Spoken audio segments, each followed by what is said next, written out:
안녕하십니까. 고산도시개발 이창용 상무입니다. 날씨가 엄청 추워졌습니다.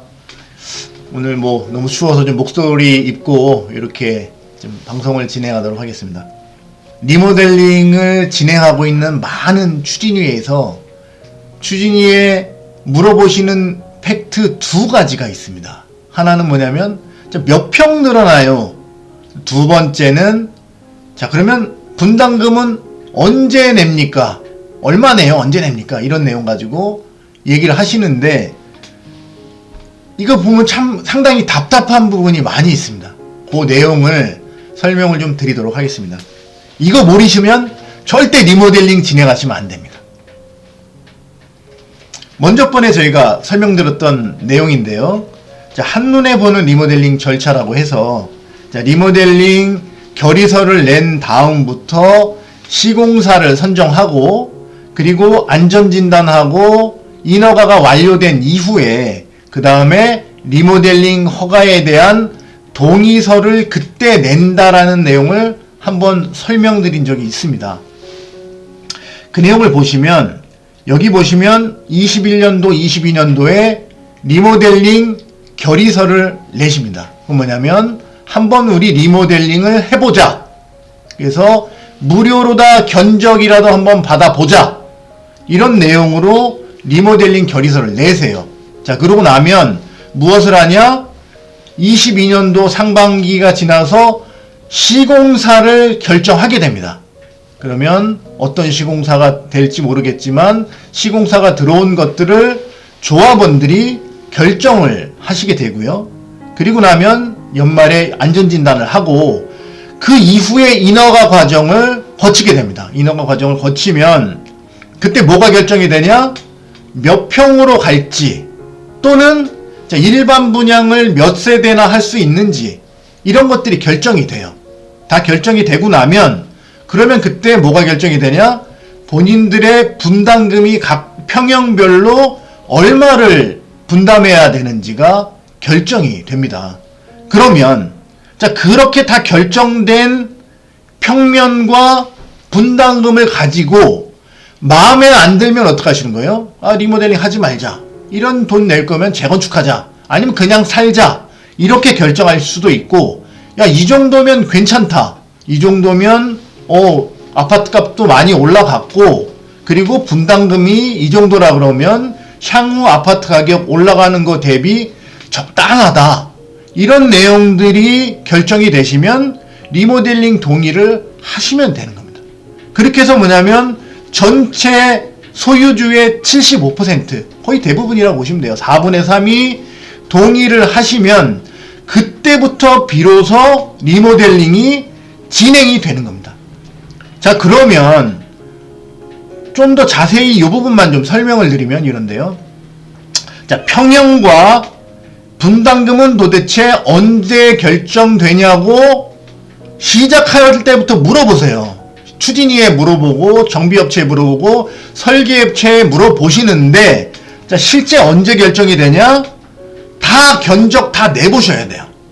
시공사에서 제안 들어온 거 가지고 또 이렇게 바꾸자 저렇게 바꾸자 하고 해서 최종적으로 인허가가 다 완료가 되면 그 이후에 동의라는 시점에서 그때 평형과 분담금이 결정이 되는 겁니다. 그럼 보시면 연도별로 설명을 드릴게요. 조합 설립이 22년도에 됩니다. 그때 되는 뭐가 결정이 되냐? 사업 계획만 수립이 되는 거예요. 뭐냐면 법적으로 허용될 수 있는 범위까지만의 사업 계획을 가지고 러프하게 결의서를 받습니다. 3분의 2만 결의서가 모집이 되면 조합이 만들어져요. 그럼 조합 만들고 나서 뭐 하냐? 바로 시공사를 뽑습니다.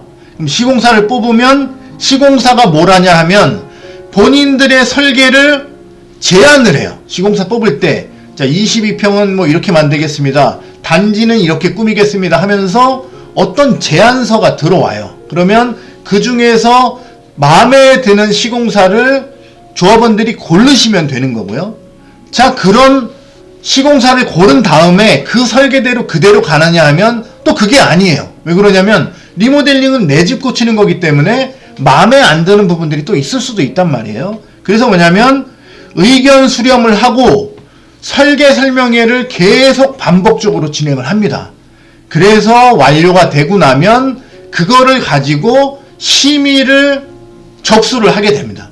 그러면 심의를 접수하는 건 뭐냐면 조합의 입장에서 이렇게 하겠습니다 하는 계획을 제출하게 되는 거고, 인허가청에서는 어떻게 생각하냐면 야 니네 맘대로 할 수 없으니 이렇게 바꿔라 또는 이렇게 해라 하고 다른 의견을 또 내놓습니다. 인허가 내줄 수 있는데 그렇다 그러면 니네 너무 많이 늘렸으니까 이거 줄여라, 뭐 베란다를 줄여라, 이런 식으로 여러 가지 또 의견이 나와요. 그럼 그런 의견들을 다 반영해서 최종적으로 인허가가 결정이 되면 그때 조합원들이 들어가는 평형이 비로소 결정이 되는 겁니다. 그게 언제? 2024년도예요. 그러면 그때 분담금과 평형을 가지고 동의서를 작성해서 내시게 되면, 자, 분담금 확정총회는 언제 한다? 공사비하고 일반 분양에 대한 것이 다 결정된 이후에 분담금 확정총회라는 거를 한 번 더 하도록 되어 있습니다. 그래서 분담금을 확정하는 거죠. 자, 그렇다 그러면 다른 데서는 왜 다 평형이나 분담금을 알려주고 가는데 이거 어떻게 된 거냐라는 소리를 하실 수가 있는데, 그 얘기는 뭐냐면 조합원들이 하도 평형 분담금 이 얘기만 하니까 말도 안 되는 평형 분담금을 그냥 보여드리는 거예요. 이게 결정된 사항들이 아니에요. 뭐냐면 인허가를 받기 전까지는 절대 결정되는 사항이 아무것도 없습니다. 리모델링은. 그런데도 불구하고 설계업체들이 멋지게 그림 보여주고, 자, 분담금은 자 요만큼만 내면 됩니다 하고 거꾸로 속이는 방식으로 진행될 수밖에 없다는 거예요. 절대 리모델링은 그 사항이 아닙니다. 이거 정확하게 알고 계셔야 되고, 이거 모르면 리모델링 하시면 안 돼요. 하시면 안 됩니다. 언제 결정되냐? 모든 인허가가 완료된 이후에 그때 결정된 사항을 가지고 리모델링을 할 것이냐 말 것이냐 리모델링 동의서를 내시면 되는 거고요. 그때까지는 아무 부담도 없지만 그때 가서 비로소 모든 것이 결정된다는 사실을 말씀드리고요. 자, 마무리하면 이렇습니다. 평형 분담금은 언제 결정된다? 인허가가 완료돼야 결정된다. 그리고 공사비하고 일반 분양을 얼마나 할 수 있는지에 대한 부분이 다 결정돼야만, 그래야지만 내 분담금이 나오는 거예요. 전체 사업비에서 일반 분양 몇 세대 할지도 모르는데 분담금이 어떻게 나옵니까? 일반 분양 하는 세대수가 결정되면 그때 분양가가 있으니까 그거 곱해서 수입 빼고 나머지만 조합원들이 분담하는 건데, 그것은 인허가가 완료돼서 일반 분양이 결정돼야 확정이 될 수 있다. 그래서 현재부터 시작해서 그게 결정될 때까지는 그냥 무료 견적을 한번 받아보시는 거라고 생각하시면 돼요. 우리가 집수리 할 때도 견적 받는다고 돈 내는 거 아니고 이사 나가는 거 아니지 않습니까? 공사 진행하는 거 아니잖아요. 견적 야 내놔봐 얼마야, 뭐 1,000만 원이야 2,000만 원이야. 자, 그게 나오면 그 업체들 중에서 하나 결정하시면 되는 거고, 그거 가지고 내가 집 고쳤을 때 또는 리모델링해서 새 아파트 만들었을 때 그때 과연 괜찮은지 말지는 그때 최종 결정을 하시면 되겠습니다. 그래서 지금 이제 설문조사라든가 리모델링 결의서를 조합 설립하는데 내시게 되는데, 이것은 뭐냐면 리모델링 동의서가 절대 아니에요. 절대 아닙니다. 리모델링 견적을 한번 내보자는 의미, 그것도 뭐 무료 견적을 내보자는 의미고, 최종 결정은 언제 한다? 인허가가 다 확정된 이후에 최종 결정을 하시는 내용을 모르신다 그러면 리모델링 하시면 안 됩니다. 이 내용 전달드리면서 오늘 방송을 마치도록 하겠습니다.